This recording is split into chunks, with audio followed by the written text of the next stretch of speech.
దేవుని నామానికి వందనాలు. మీ అందరికీ కూడా దేవుని నామమున శుభములను తెలియజేస్తుంటున్నాం. మీ అందరికీ కూడా శుభము కలుగును గాక. ఇంతకు ముందటి వాక్యముల్లో మనం ధ్యానించుకున్నాం ఉపవాసము ఏ విధంగా చేయాలా అనేటటువంటి దానిని గూర్చి. యెషయా గ్రంథము 58వ అధ్యాయములో 2వ వచనము నుంచి 5వ వచనములు గల దేవుని యొక్క మాటలను మనము ధ్యానించుకున్నాం. ఏ విధంగా మనుషులందరూ కూడా అన్నపానములు మానివేసి వారి యొక్క జీవితంలో, వారి వ్యక్తిగత జీవితంలో, కుటుంబ జీవితాల్లో కార్యము జరగనప్పుడు దేవుని పైన ఏ విధంగా తిరగబడినారో, దేవుని ఏ విధంగా ప్రశ్నించినారో అనేటటువంటి కొన్ని మాటలు మనము ధ్యానించుకున్నాం. దానికి సమాధానముగా దేవుడు వేసినటువంటి ప్రశ్నలు కూడా మనము చూసి ఉన్నాం. మీ ఉపవాస దినమున మీరు మీ వ్యాపారము చేయుదురు, మీ పనివారి చేత కఠినమైన పని చేయించుదురు, మీరు కలహపడుచు, వివాదము చేయొచ్చు, అన్యాయముగా గుద్దులాడుచు ఉపవాసముందురు, మీ కంఠ ధ్వని పరమున వినబడినట్లు మీరిప్పుడు ఉపవాసముందరు, అట్టి ఉపవాసము నాకు అనుకూలమా అనేటటువంటి కొన్ని మాటలు దేవుడు వేసినటువంటి ప్రశ్నలను బట్టి చూసినట్టయితే, అట్టి ఉపవాసము నాకు అనుకూలమైనటువంటిది కాదు అండి, నాకు ప్రీతికరమైనటువంటిది కాదు అనేటటువంటి కొన్ని మాటలు మనం ధ్యానించుకున్నాం. అయితే సరి అయినటువంటి ఉపవాసం ఏంటండి అని చూస్తే 6వ వచనం నుంచి మనం ఒకసారి ధ్యానించుకుందాం. సరి అయినటువంటి ఉపవాసం ఏమై ఉన్నది?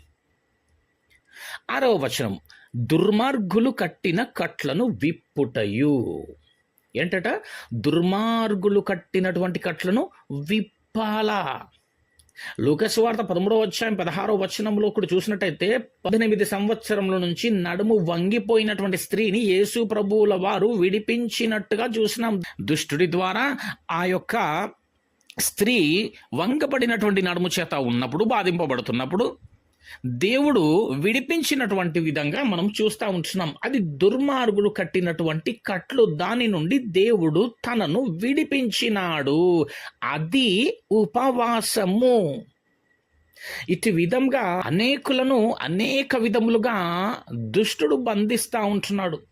త్రాగుడు అనేటటువంటి బంధకాలు, జూదం అనేటటువంటి కట్లు, వ్యసనాలు, స్త్రీ వ్యామోహం అనేటటువంటి కట్లు, ధనాపేక్ష, డబ్బు పిచ్చి, ఈ కట్ల నుంచి విడిపించాలా. చూసినట్టయితే త్రాగుడు మానేస్తాను అంటూ ఉంటారు కానీ సంవత్సరములు గతించిపోతానే ఉంటాయి, కానీ త్రాగుడు మాత్రం మానలేకపోతా ఉంటారు. ఎన్నో నూతన సంవత్సరాలు వెళ్ళిపోతూ ఉంటుంటాయి. ఎన్నో జనవరి 1లు, ఎన్నో ప్రమాణాలు దేవుని ఎదుట, ఎన్నో ఒడంబడికలు, ఎన్నో ఒప్పందాలు, ఎంతో నమ్మబలగడాలు, దేవుని ఎంతో నమ్మించడాలు, మరలా త్రాగుతూనే ఉంటుంటారు. ఏంటి అనేసి అంటే, దుర్మార్గుడు కట్టిన కట్లవి. మనుషుడా, దాని నుంచి విడిపింపబడు, అది ఉపవాసము. మనుషుడా, అట్టి వారిని వాటి నుంచి విడిపించాలా. వారి ఎదుట అటు విధమైనటువంటి మాదిరికరమైనటువంటి జీవితం జీవించగలగాల, దేవుని మాటలను చెప్పగలగాల, దేవుని మార్గంలో నడిపించేటటువంటి వారమై ఉంటూ వారిని దుష్టుడు కట్టినటువంటి అట్టి కట్ల నుంచి విడిపించేటటువంటి వారమై ఉండాలా. అది దేవునికి ఇష్టమైనటువంటి ఉపవాసము. ఇంకేముంది అక్కడ?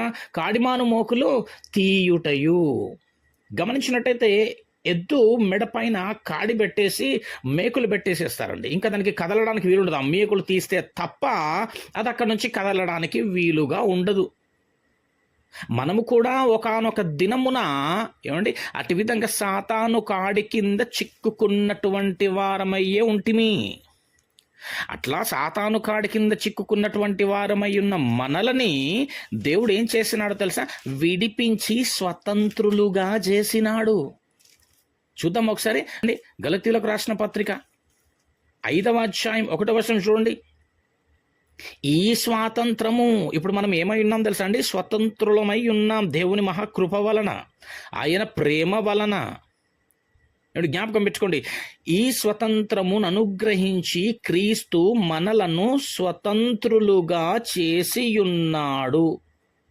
కాబట్టి మీరు స్థిరముగా నిలిచి మరలా దాస్యమను కాడి క్రింద చిక్కుకొనకుడి. మరల సాతాను యొక్క కాడి కిందికి వెళ్ళకండి. ఒకానొక సమయమందు సాతాను కాడి కింద మనము కూడా చిక్కుకున్నటువంటి వారమై ఉన్నప్పుడు దేవుడు మనలను విడిపించి స్వతంత్రులుగా చేసినాడు. ఇట్టి విధముగా నీవు కూడా విడిపించాలా. ఏ విధంగా విడిపించాలా? 1 యోహాను పత్రిక 3వ అధ్యాయము చూడండి, అవునా కదా? 1 యోహాను పత్రిక 3వ అధ్యాయము 16వ వచనము, ఆయన మన నిమిత్తము తన ప్రాణము పెట్టెను. ఎవరు? యేసు ప్రభువుల వారు మన నిమిత్తము తన ప్రాణాన్ని పెట్టినాడు. ఎందుకు? సాతాను కాడి కింద నీవు చిక్కుకున్నందున దేవుడు తన ప్రాణం పెట్టి నిన్ను విడిపించి స్వతంత్రుడిగా చేస్తే నీ విధి విధానం ఏ విధంగా ఉన్నదో ఒక్కసారి గమనించి పరీక్షించుకొని సరిచేసుకుంటే అది నీకు క్షేమము. ఏమండి? ఆయన మన నిమిత్తము తన ప్రాణము పెట్టెను గనుక దీని వలన ప్రేమ ఎట్టిదో తెలుసుకొనుచున్నాము. ఏమండి? మనము కూడా ఏమండి దేవుడండి చేసేసినాడండి, అది దేవుడి పనండి కాదు. ఏమండి? దేవుడు సంఘమునకు అప్పగించినటువంటి బాధ్యత అది. కాడిమాను రోకులు తీయాలా, వారిని స్వతంత్రులుగా చెయ్యాలా. మనము కూడా సహోదరుల నిమిత్తము మన ప్రాణములను పెట్టబద్దులమై ఉన్నాము. అంటే ఏంటి? కాడిమాను రోకులు తీసి అనేకులను స్వతంత్రులుగా చేయాలా, క్రీస్తు మార్గమునకు నడిపిస్తూ సత్యవాక్యమును వినిపిస్తూ. దేవుని నామానికి స్తోత్రములు. ఇది నిజమైన ఉపవాసము. ఇంకా చూసినట్టయితే బాధింపబడిన వారిని విడిపించుట. ఏమండి?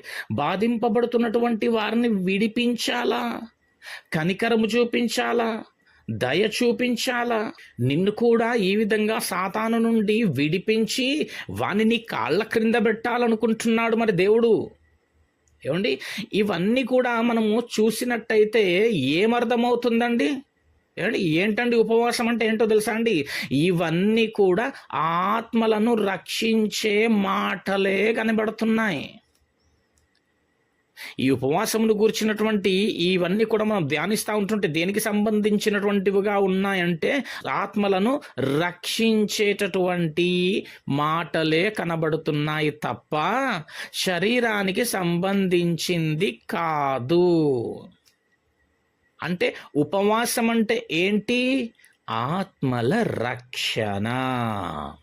ఒకరిని దేవుని వైపు త్రిప్పుట, ఒకరిని దేవుని వైపు నడిపించుట, దేవుడు అనుగ్రహించినటువంటి ఆ యొక్క రక్షణను ఇతరులకు కలుగచేయుట ఉపవాసము. ఇంకా చూసినట్టయితే ప్రతి కాడిని విరుగగొట్టుటయు. ఏం చేయాలా? ప్రతి కాడిని విరగగొట్టాలా. చూడండి, 2 కొరింథీ 10వ అధ్యాయము 3-4 వచనం చూద్దాం. మేము శరీరధారులమై నడుచుకొనుచున్నను శరీర ప్రకారము యుద్ధము చేయము.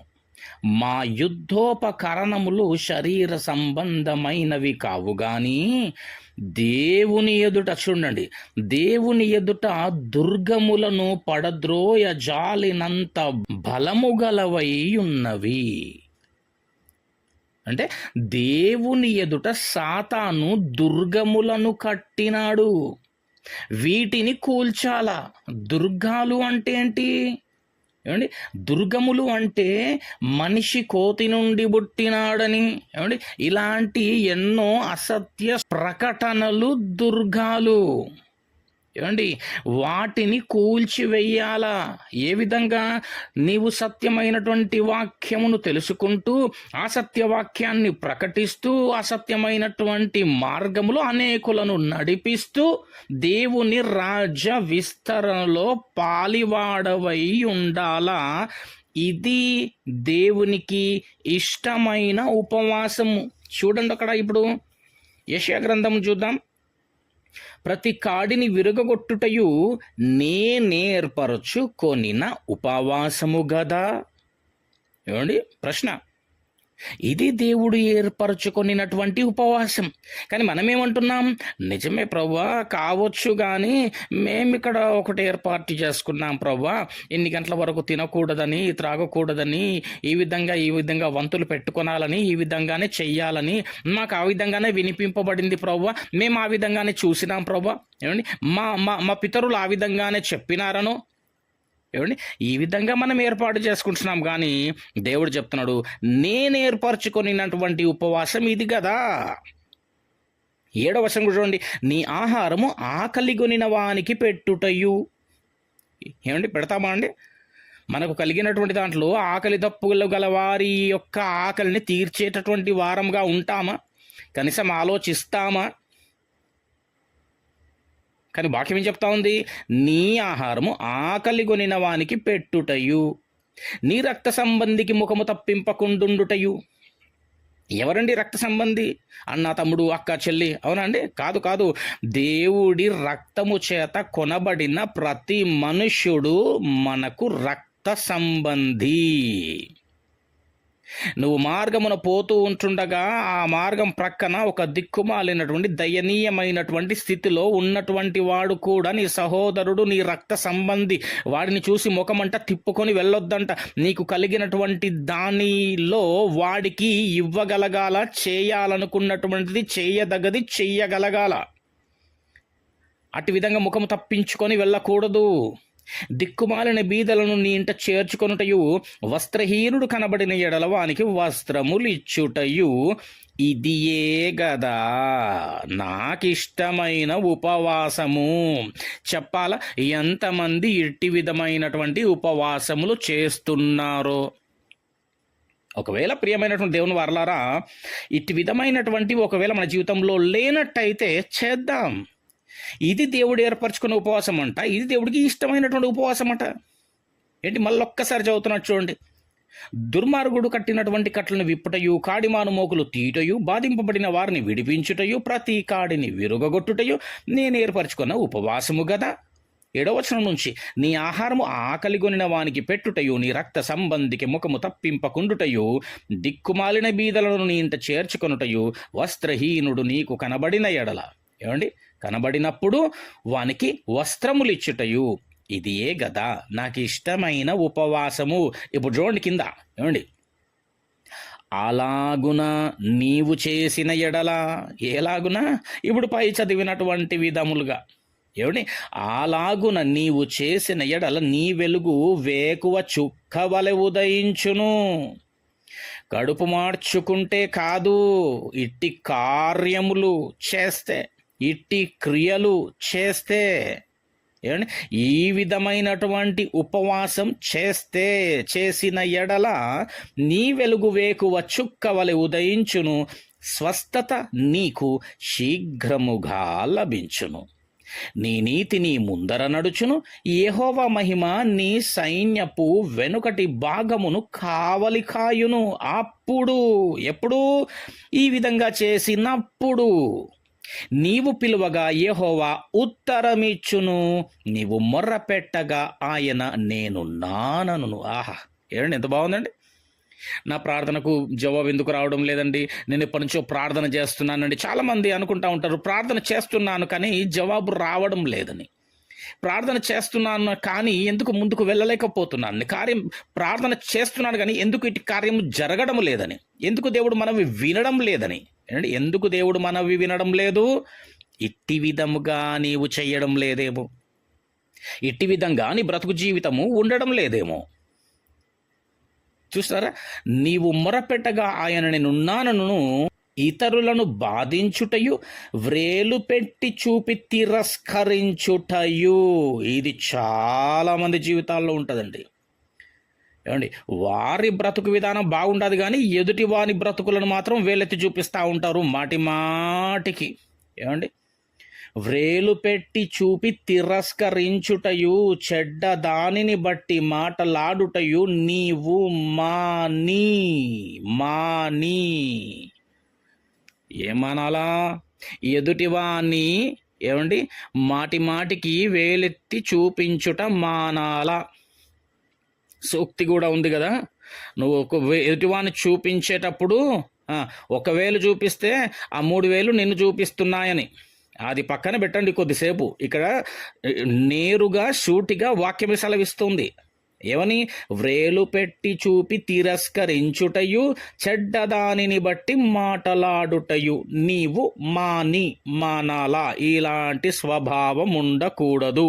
విషయం ఏంటంటే మనము అట్టి విధమైన మనము ఏర్పాటు చేసుకున్నటువంటి ఉపవాసములు చేస్తూ బాగుంటామా అంటే ఇదిగో ఇలాగుంటాం. ఎలాగా? ఎదుటివాన్ని అనడం, ఎదుటివాన్ని గూర్చి చెప్పడం, ఎదుటివాన్ని వేలెత్తి చూపడం, ఎదుటివాన్ని యొక్క పాపములు వాడు పాపి అనో ఫలానా వాడు ఇలాంటి వాడను అలాంటి వాడను అందరినీ పాపుల కింద జమగట్టేస్తాం, మనం మాత్రమే పరిశుద్ధులం అన్నట్టుగా ఫీల్ అవుతూ ఉంటాం. అవి మానాల. అది దేవునికి ఇష్టమైనటువంటిది కాదు. చూడండి 10వ వచనం. ఆశించిన దానిని ఆకలిగొనిన వానికిచ్చి శ్రమపడిన వానిని తృప్తిపరచిన ఎడల చీకటిలో నీ వెలుగు ప్రకాశించును, అంధకారము నీకు మధ్యాహ్నము వలె నుండును. ఏమండి? యెహోవా నిన్ను నిత్యము నడిపించును, క్షామకాలమున ఆయన నిన్ను తృప్తిపరచి నీ ఎముకలను బలపరచును, నీవు నీరు కట్టిన తోట వలెను ఎప్పుడును. ఏమండి? అప్పుడప్పుడును కాదు, ఎప్పుడును ఉబ్బుకుచుండు నీటి ఊట వలెను ఉండెదవు. దేవునామానికి స్తోత్రం. ఎప్పుడు మరలా చెప్పాలా? దేవుడు చెప్పినటువంటి ఇట్టి విధమైనటువంటి ఉపవాసము చేసినప్పుడు. దేవునామానికి వందనాలు. కనుక ప్రియమైనటువంటి దేవుని వారలారా, దేవుడు అనుగ్రహించినటువంటిది చక్కగా తినండి. ఏమండి? మీ ఆరోగ్యం బాగలేకపోయినప్పటికీ ఉండడానికి ప్రయత్నం చేయకండి. ఆరోగ్యాన్ని ఇంకా క్షీణింపజేసుకొనకండి. ఉద్దేశం ఏంటంటే ఆరోగ్యాన్ని క్షీణింపజేసుకొనకండి కదా. దేవుడు ఇచ్చిన ప్రతి ఆహార వస్తువులలో, ఆహార పదార్థములలో మన శరీరానికి అవసరమైనటువంటి మంచి పోషకాలతో కూడినటువంటివై ఉన్నాయి. చక్కగా తినండి, శరీరాన్ని బలపరచుకోండి.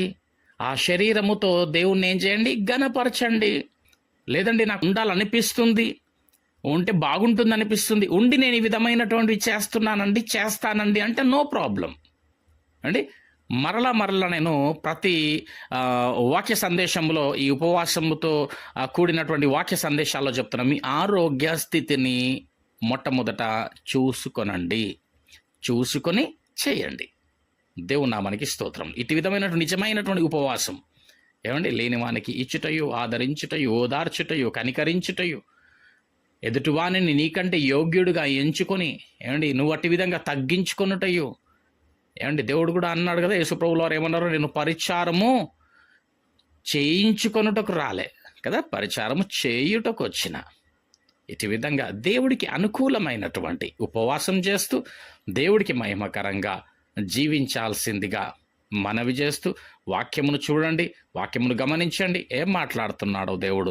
అటు విధమైనటువంటి వాక్యానుసారమైనటువంటి జీవితము జీవిస్తూ దేవునికి మహిమకరంగా మనము బ్రతుకుచు అనేకులకు మాదిరికరంగా ఆశీర్వాదకరంగా ఉండవలెనని, ఉండులాగున దేవుడు మనల్ని దీవించి ఆశీర్వదించాలని, వింటున్నటువంటి నీ జీవితాన్ని ఇట్టి విధంగా నిజమైనటువంటి ఉపవాసము జీవితకాలం అంతా చేయబద్దులమై ఉన్నాము గనుక అట్టి విధమైనటువంటి విధముగా దేవుడు నిన్ను స్థిరపరచాలని దేవుని నామమున ప్రార్థిస్తూ, దేవుడు నిన్ను ఇంకా ఆత్మలు వర్ధిల్లింపజేస్తూ దీవించి ఆశీర్వదించును గాక.